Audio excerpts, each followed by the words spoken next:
Good morning, everyone. Got my Starbucks. Just happened to go there this morning on the way out to Nanaimo. Back up here to the underground saw shop. Stayed in Nanaimo last night. Went to dinner and a movie. Went to the Bob Marley movie. Tell you, there should be more Bob Marleys out there. That guy was great for his country and for his people.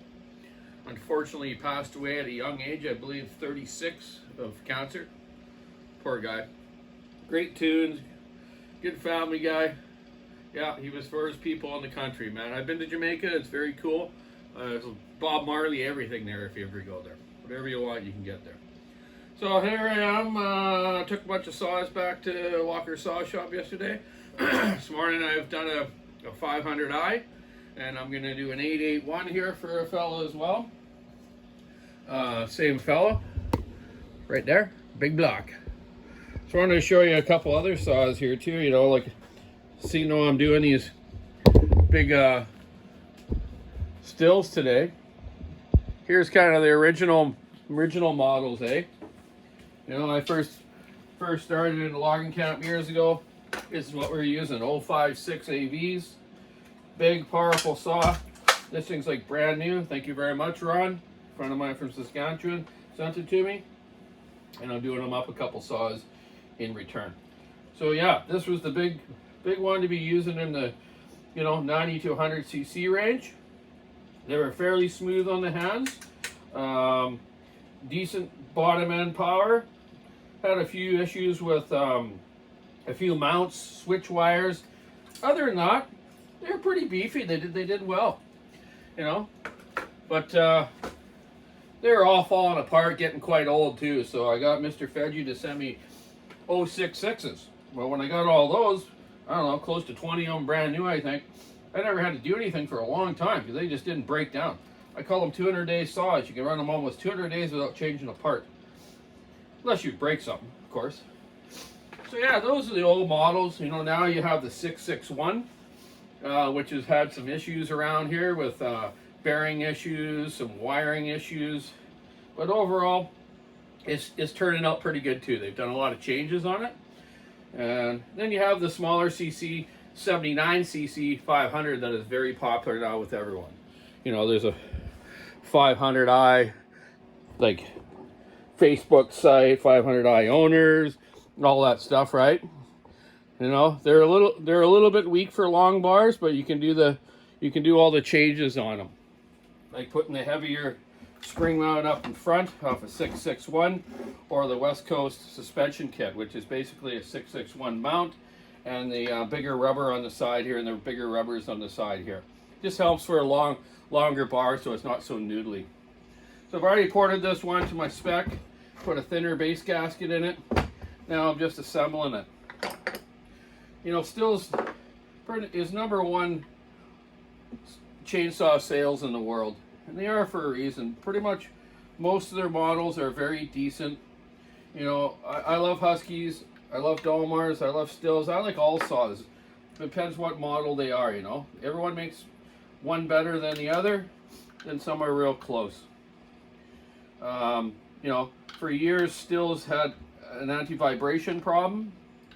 So, a lot of guys that had bad hands couldn't run Stills. They could run them for a couple days and have to go back to their Huskies. I think I've told you this before, but it is the way it is. I'm just hooking up the wiring now for the injection here, then I'm going to reinstall the gas tank to it. These actually, at first, when I looked at them, I'm like, wow, man, what are they going to be like to work on, But as I started to, the first couple I did, I had another new one right beside me, so I knew how it went back together, or how it came apart. But really, these things are super simple to work on. No different than any other power saw. Maybe even a little easier. So yeah, once I got the cylinder back on, the ejector onto it, the carb boot, then you hook up your wiring. Just get your wiring routed. And that's where when you first do some of them, you go, wow, man, where did that go? Where did that go? So that's why it's good to have a new one beside you when you're first doing these saws, and you can figure them out decently. Okay, so there's all our wiring back in place. There's our connector for the injector, our spark plug lead. Now we can put the gas tank back on. I take the gas tank off every time I take these apart. It's just easy to undo your hoses so you can get the cylinder off very easy. 4 bolts on the cylinder. So yeah, now you have your purge line, your fuel line, and your pulse line. Okay?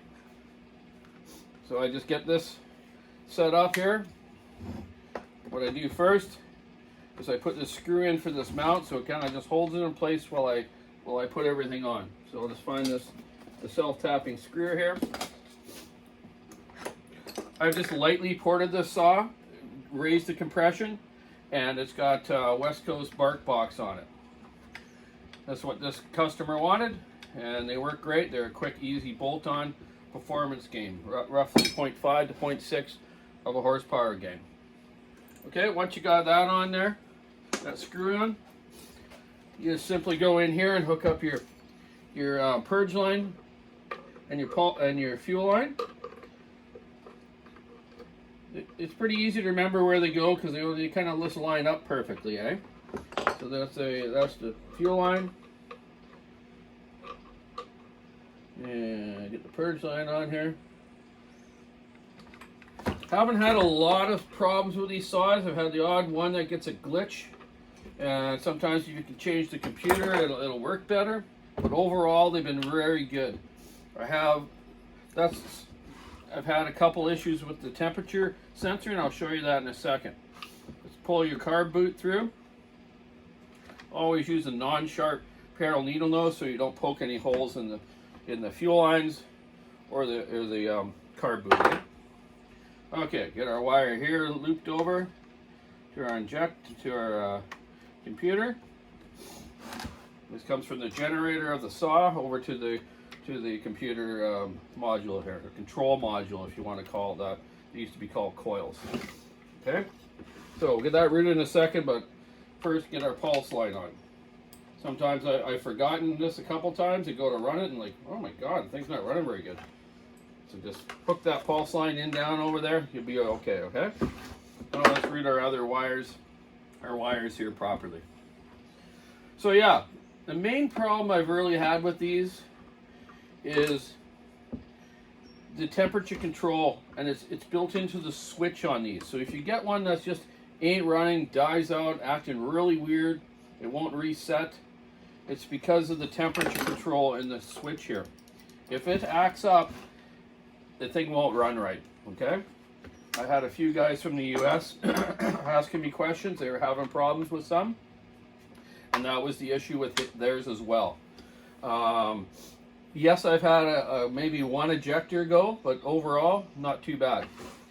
The ejector pump here actually is basically a Zama diaphragm. It's got a metering diaphragm and a fuel pump diaphragm. So, you know, as you're using this purge pump, it's pumping through the fuel pump diaphragm through the metering and into the injector. Then the module controls the amount of fuel it gets, right? I'm not an expert on all this stuff, but I know the basics, and that's all that's all I really need to know. So yeah, let's get our wires in the side here plugged in. Watch when you're cleaning these saws. They got little rubber O-rings in here, square O-rings. For your wire fittings, don't blow those out so it stays sealed for moisture and whatnot. So far, I haven't had much problem with that either. Okay, so just get your wires hooked in and do push the tabs properly. Don't break those because you can't buy them separately. You know that from experience. I did that first of all when I first had one. So just be careful taking them apart. Go easy on them. Okay, so there's our wiring all hooked back up. Okay, we got our lines hooked up. You know, that didn't take long, to put the tank on. Now you can put the gas tank on. The gas tank can be a little bit tricky. Oh, I got the gas tank on. What am I talking about? Handlebars. Okay, handlebars. Get the handlebars here.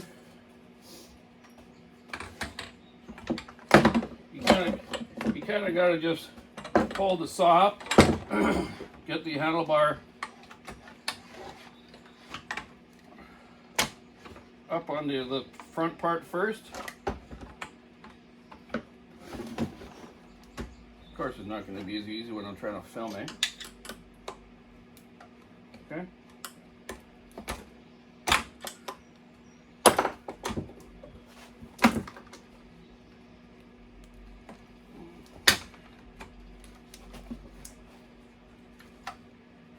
Come on. A little butter. There we go. There we go. There you go. You just got to kind of hold your mouth right. Get that lined up right. Get your back part lined up right. Okay. Now I'll get a couple screws in the back here. Didn't think that was going to go live, eh? Okay, I got all 4 screws for them are the same. So we'll grab all 4, thread into the tank. And have a look after you do this to make sure the pull side didn't pull off when you're moving the tank around, getting the handlebar on. I'm going to recheck that in a sec here. We'll just run these in. I run them in with this impact, but I also check them by hand. I check everything by hand after I run stuff in. Never try to tighten up stuff properly with the impact, okay? Okay, check out our mount screw in there. It's good. Check all these screws. That's good. Have a look in there. Pulse line's okay, so that's good. Put our spark plug back in and our decompression valve. Some of these I will block off the decomp valve, just because I've seen some of them leaking on leak down tests after they've been used for a while, and it's just one more thing to go wrong if you know later on in life. You can run them without a decomp valve if you're man enough to start it. Most people are. Okay, so let's get and what I do when I block that decomp valve off, I'll put like a glue like a nickel in there, or like this guy did with the end of a shotgun shell. Kind of cool. Okay, get our top mount on, and this is another one that some guys have changed and put a stronger one on, but I see no need for it. There's nothing wrong with the one that's in it. Okay, let's get our screws back in here. Loctite on all the mount screws. So yeah, 500, that's the main problem I've had with them. I've had some bar stud issues though as well. You almost need to, after you run these for a bit, is recheck your bar studs to make sure they're tight. I've seen them coming loose. And if that happens, you can strip the bar stud, then you're going to end up having to put a new case on it. And that can be expensive, and it takes a couple hours to change these. They do have every new case half. You can buy halves for these, where years ago you had to buy the full cases, but now you can just buy halves. So that's kind of cool. But they are expensive, and they do come with brand new case bolts because they're aluminum, and they have to be torqued at a certain amount, a certain Newton meter. Okay. Okay, so there's our handlebars on, our tank on. Let's put our back intake system on. Okay.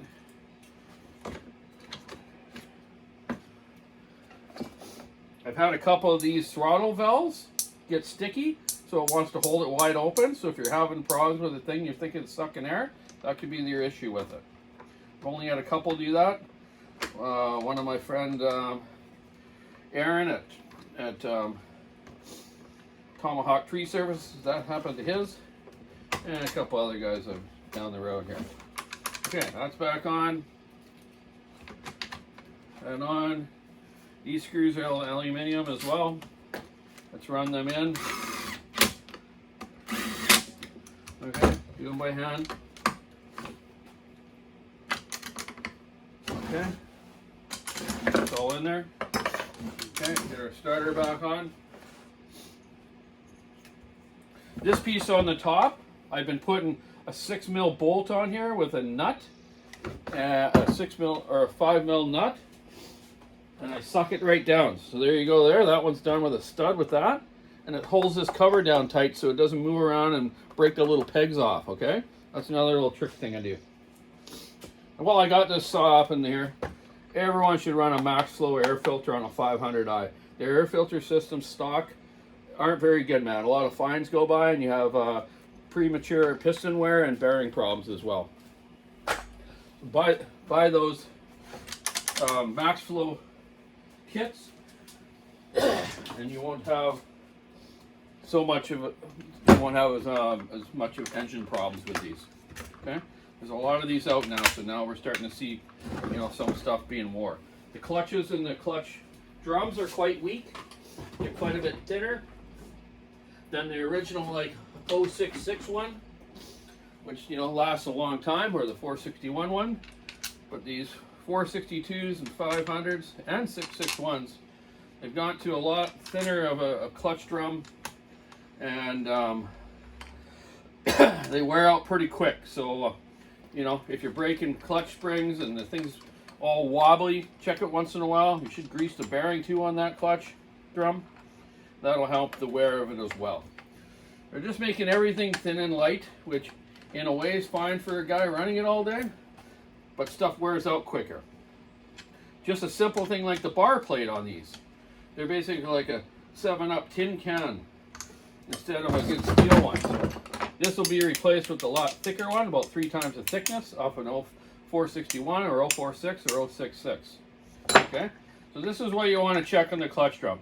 See, that's got very little movement because this thing's like brand new. It's just been ran a couple times. Okay, just watch it. It starts wobbling around. Take it off. You replace the drum and check your springs and your bearing greased up as well. I'm putting the decal back on this because the fella never said anything about it. So we'll just put it back in. If he wants to take it out and install a plug, you go right ahead. Nothing a problem. Don't have a problem with that.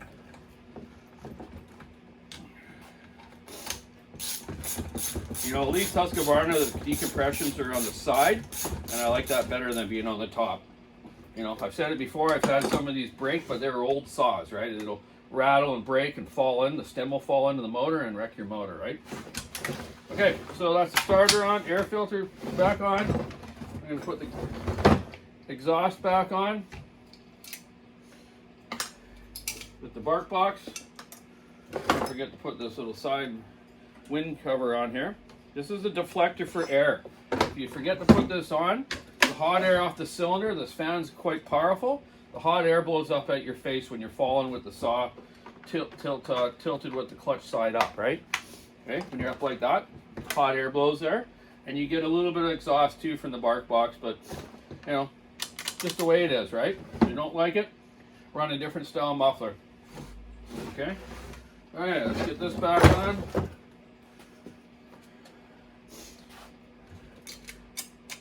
You know, I was just talking to a friend of mine that's been running 462s. He's kind of the first guy that started running them in this area here with Big Wood. He runs 32-inch still lightweight bars on it. Hey, Randy. And the only problem he's really had is his mufflers are falling apart, and his bark boxes are breaking too. So I was going to ask Gordy if he's had any problem with the 462 bark boxes breaking. They seem to be on this guy's saw. Both of them are all breaking through here and breaking apart. So I'll have to show Gordy that and see if he's had any other problems with other people's doing that. But overall, like I say, the 462 is quite underrated. You know, it's not much, this saw ain't much heavier than the 462, or it could be lighter, I'm not sure. Maybe you guys can tell me that. But it's also, you know, 72 cc's, this is 79. Not 462 though, great saw, man. Haven't had any hiccups with it. Randy loves them. A couple other ones I did for some guys that are working on the pipeline, Rich Townsend and a couple other fellows. They're running awesome, man. They got great power, very smooth. Haven't really had any issues. The air filter system's pretty good on it. You know, I think probably the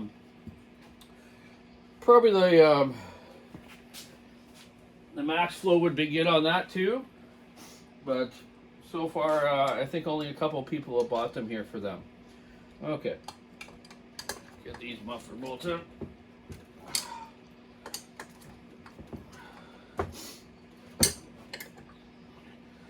Yeah, so you know, we'll see what happens with Husqvarna. Eh? The competition for this saw is really the was the 390, and you know now it's the 585 and the 592 because Husky doesn't have anything between 72 cc's and like 85 cc's.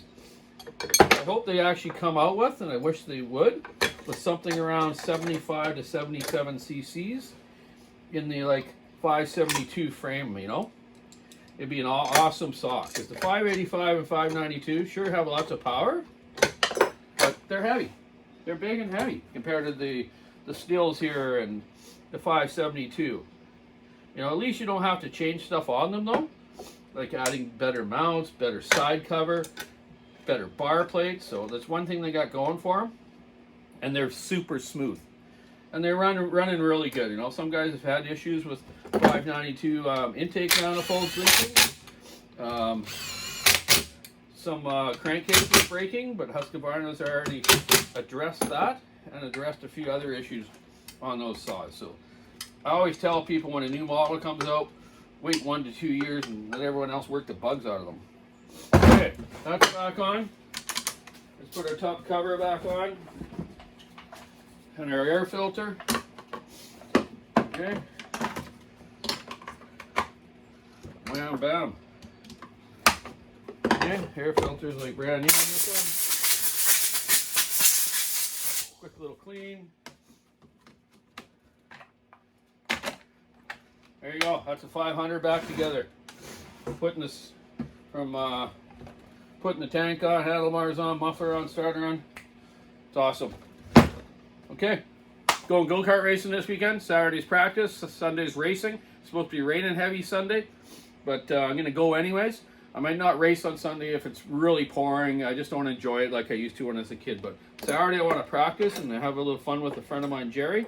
Unfortunately, his dad passed away just the other day, so we're going to kind of do a memory race in honor of Mr. Patterson. So yeah, just a good thing to do. So I'm going to get some saws done today, get back to Johnny, down to the walkers, and get on with the rest of them. Yeah, it's a nice day out today. It was a little bit rainy this morning, but it's cloudy. The door's open here in the basement. Can't beat it, man. You know, we live on the wet coast, but some days, you know, you got to like it. It's not freezing, and, you know, it's just nice. So anyways, that's it on the stihl program today. Get out of here. You guys have a great day, great week, and we'll see you in the next one. So on to it, sticking ass, rubbing around. I will with the go-kart this weekend. Catch you later.